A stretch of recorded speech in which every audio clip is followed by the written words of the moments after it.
welcome to another edition of Pulp Picks. My name is Patrick. I'm Fritz. I'm Sarah. And we are here to give you this week's reading recommendations for New Comic Book Day. Yay! And let's switch it up. I think we've gone with Sarah first the last couple times, so let's switch it up and go with Fritz this time. So, my pick today is Shocker. It's an X-book. It's been a while, though, I think. Yeah, it has been a few. Yeah. I think it has, yeah. Yeah. But here we have Heralds of Apocalypse, part of a series of one-shots they've been doing, setting up the Fall of X they've got coming, the big whole, maybe end of the Krakoan era, who knows, maybe. But, but so what this does, this catches us up with Apocalypse and his family hanging out on Amoneth. We haven't seen them in a couple years since the end of the Ten of Swords crossover. And Wow, has it been that long already? I'm pretty sure it was... Because I think it was 2020 when all happened. It's been like 300 books if you count all the titles, so I guess. It certainly feels like it sometimes. But yeah, we haven't seen him for a bit. Like, we've seen, like, some of, like, his extended family show up here and there. Mm-hmm. But, yeah, so here we get to catch up with him. It turns out that, like, hey, maybe a couple... I don't know, like 1,000 years away from your wife and kids, like things can get a bit awkward. Like turns out. Yeah, it turns out. Yeah. So like the whole thing is centered around like him and his wife Genesis having like this like they're both like fighting with swords, but they're also like fighting with ideals in terms of like what should like they be going forward, like what have they really learned anything from their past mistakes? And just their relationship is so like they clearly care about each other, but how they are as people and like the society they grew up in, they're so dysfunctional. Like, I mean, there's a lot of stabby going on, and that's not. I don't know. You guys are married. I don't think that's a healthy way to have a relationship. I mean, I haven't tried it, but but no, it's just. I just realized now that the bathroom fan has been on this whole time. Is that going to be an issue? No. Okay. No. Anyways, but anyways, it's one of my favorite things is so like Apocalypse is like his whole thing has always been like survival of the fittest. Like you have to be like strong, and in here it's a lot of him questioning like, okay, but like what does that actually mean? Like yeah, like the strongest survive, but like is surviving enough? Like what should we be more than that? And like we see like how that's a like thought that's been germinating in his brain for like thousands of years since back when they originally were on like Okara before it became like Araka and Krakoa, and like how like it's affected his thought process and like led to the estrangement with Genesis. And it's I don't know, Apocalypse for me has always been such kind of like a one-note character, and he's been one of the like my favorites during the Krakoan era because it's in having him interrogate like what it means to be him when he's one. Yeah. Like how and that's been the case for a lot of X-Men characters, just like how does their core personality change like once they've basically gotten what they want? Like sure. When you've been fighting for something for so long and you have it, do you keep fighting or do you try and become something different or better? And he's not there yet. Like homeboy has some growing to do still, but I'm very curious to see where they go with this from here. It's definitely in X-Men Red. I don't know why I pointed at the wall. It's not out this week, but it's set up a lot of threads that are going to be carried over into there with Genesis coming to Araka and being like, I am disappointed in all of you.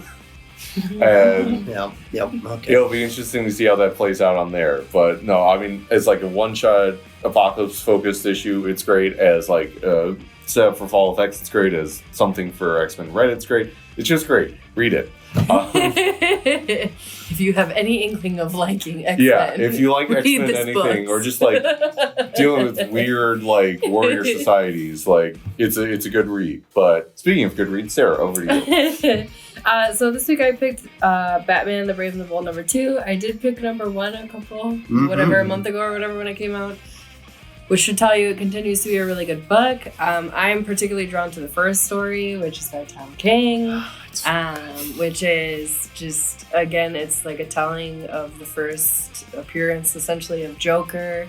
And it's just fascinating. I mean, he's telling all these jokes throughout, which are obviously not, I mean, I chuckled a little, I'm not gonna lie. But in the context of how they're happening, it's really not funny. Yeah, it's super dark. Yeah, they get progressively darker. Yeah, as it goes, yes, too, yes, they do. But you know, Batman finally meets up with Joker, so it's an interesting battle. But what I really love about this issue of the story is just we get to see Bruce being a very conniving, you know, like. Pretending to be this pretentious, you know, like macho Bruce Wayne kind of guy. He wants to set up the Joker, but he's got an ulterior motive. Of course, he's just totally putting on airs, and that's what I love about Bruce. I think is that he's so multifaceted and how he's the epitome. If you like acting like I do, he's the epitome of an actor. You know, like he's continually having to guise things just so that he can get done what he feels he needs to get done as Batman, essentially. So that story remains really good. It's I'm not gonna lie, it's my favorite so far in the book. But I still think that the others, I think the Superman one by Cantwell is just fun. They had some twists and turns this week that I wasn't expecting after the first issue of it. Was pretty lighthearted, and you know, and this one took some turns. No, Cantwell's good at that. Yeah. And Rodriguez's art is always great. Yes. So. Yep. And I really, shocking, I liked the Batman stories the most. But I love that in the back they're gonna always have the black and white Batman story, and this one was kind of like the first one. It left me kind of like wanting a little bit more. But it's a beautiful reminder that pictures can tell so many stories without needing to have a lot of words. It's simply titled Scars, and it's essentially all about the physical, initially anyway, the physical scars that Bruce receives as Batman. And so you see his back and it's messed up, but then you see like these pictures of like his memories, and like he's got a bunch of memories with Catwoman, and then of course you get into like the lovey-dovey memories, but then he's got all these memories with his Robins and just like the moments when he got some of these scars, and it kind of culminates in this beautiful moment with Alfred, who's always been, of course, one of the most important people in Bruce's life, especially revolving around his scars.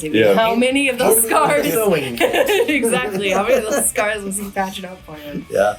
But it's beautiful because it talks about too, like not only the physical scars, but also the emotional. Because obviously, spoiler alert, in case you don't know anything about Batman, his parents died when he was young. They were murdered. This is the first video we're ever watching about like comic book stuff. I'm so sorry. and of course, Alfred was there to help with the emotional scars and to help pick him up. So it was just, again, like I said, it's a beautiful way to just be reminded that you can tell so much with images. You don't have to rely on the heavy text. Not that heavy text is bad. Sometimes it's needed. Yep. But not always. Yeah. Yes. Yep. So Patrick, what'd you like this week? Speaking of being emotionally scarred, I picked World Tree number 3, and it is jarring. Like if violence and graphic images is not your thing, then avoid this book. But if you like a really good story, and World Tree has certainly been that. I think we've picked 1 and 2 also, did we not? Yeah. I mean, yes. Well, I think sure. number 1 was our consensus pick, if I remember correctly. But I could be wrong. I think you're right, actually. Yeah, that sounds right. So this is James Tynion telling a dark story, which, excels at. Yeah, right. And this is another one where, like... So admittedly, I'm behind on the other stories in Brave and the Bold, but I've read the first 2 issues with the first story, and that art meshes so well with the dark telling of the narrative there. And the same thing with World Tree. The art in here, it's off-putting in just the right way. You know what I mean? Like there's something just kind of slightly off about. There's a certain like grit to it. Yeah. Well, and just even some of like the proportions and the use of color, it's all just like there are certain characters that they're just slightly shifted off just a little. You can't quite put your finger on it, but it makes it work even better. Yeah. It gives it this creepy air. But so we've had the kind of setup of there's something somewhere in the internet that they're calling the undernet, I believe, that is twisting people when they get exposed to it, and it's causing them to do all kinds of horrible stuff. So if you haven't read the first ones, that's kind of where we get jumping off, and then there's this gal that goes around in the background doing horrible things, and she seems to be connected to this somehow. And there's these group of people who apparently experienced this back in the 90s at the dawn of the internet. Yeah. And they were able to put a cap on it, and so now they're coming back to try to, it's kind of one of those things where last issue it was, it's back, we've got to all get together, and they all start meeting. Well, now the story is starting to progress forward, and we're getting a little more detail, and we're getting kind of the direction of where they're starting to go with their plan and what's going to happen. And so all the players had been set on the table prior to this issue, and now we're moving in kind of the narrative is actually moving forward quite a bit in this. Wow, it was a lot. And it continues to be really good. This is one of those where there was a lot of buzz coming out beforehand, and some of those, especially with Image books, they put out so many new titles, and they're creator controlled and what have you. So sometimes there's a lot of buzz and it kind of fizzles out really quick, and other times there's a lot of buzz and you can just feel that this book has got legs. It's going somewhere. This is one of those books. I think I was telling you earlier, I can see it. If somebody's got the guts to be able to adapt it, I could see it being one of those that just took off if it was done right. Sure. But yeah, I keep coming back to the girl with the dragon tattoo as kind of a similar feel, a similar vibe of that kind of creepy... That tension. Yeah, it's got some cyberpunk elements to it and what have you. Definite horror and suspense kind of stuff going on. So yeah, I just am really loving the direction of this book. So yeah, excellent. Well, it's again a huge week of releases. I read a ton of stuff this week, and I liked almost everything. I didn't dislike anything. No, I get what you mean. We've also got some. There's some stuff that is just absolute top shelf, fantastic. Yeah. I gushed over that first story in there when It's I got in this morning. It blew my mind. It's just amazing. So come in for yourselves, check it out. We've got lots of recommendations beyond this, so no matter what your tastes or preferences are, we'll find something for you. Check us out online. Be sure to like, subscribe, follow, do all of that happy stuff, and we will see you next week with another new video.